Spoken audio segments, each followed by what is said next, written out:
Sa viral news, mural sa Cabanatuan City pasok sa top 100 finalist ng WPS Mural Festival 2026.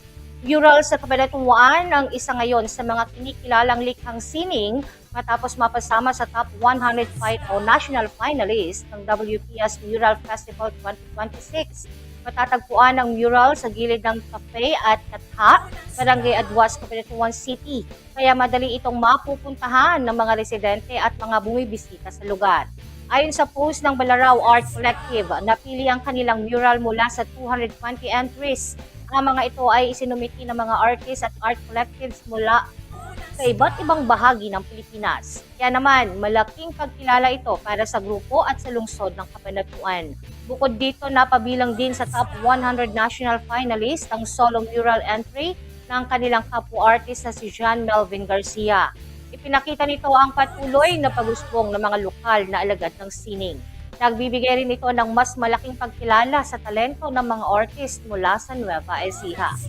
We as Balaraw Art Collective, comprised of artists from all over Nueva Ecija, ay nagsama-sama. We built an idea na kung saan ito nga yung nangyari na mural na aming natapos, and it was enjoined doon sa competition.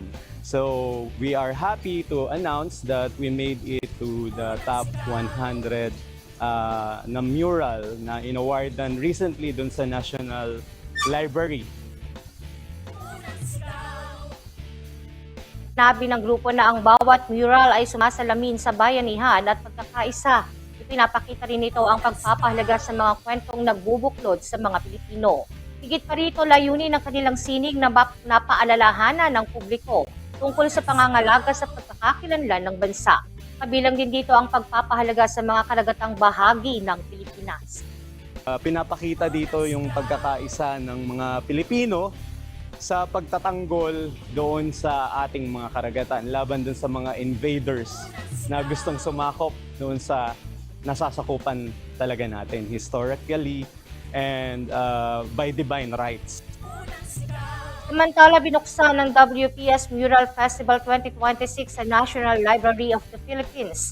Sa naturang programa, sinabi umano ni Defense Secretary Gilberto Gibot Teodoro Jr. na higit pa sa malikhaing pagpapahayag ang mga mural.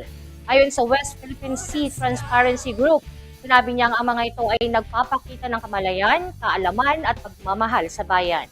Binigyan din ng kalihimang kahalagahan ng pananagutan ng bawat Pilipino. Anya mahalagang maisalin ang kamalayan tungo sa konkretong pagkilos.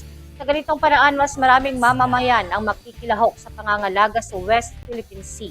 Layunin din itong mapangalagaan ng yamang dagat para sa susunod na henerasyon.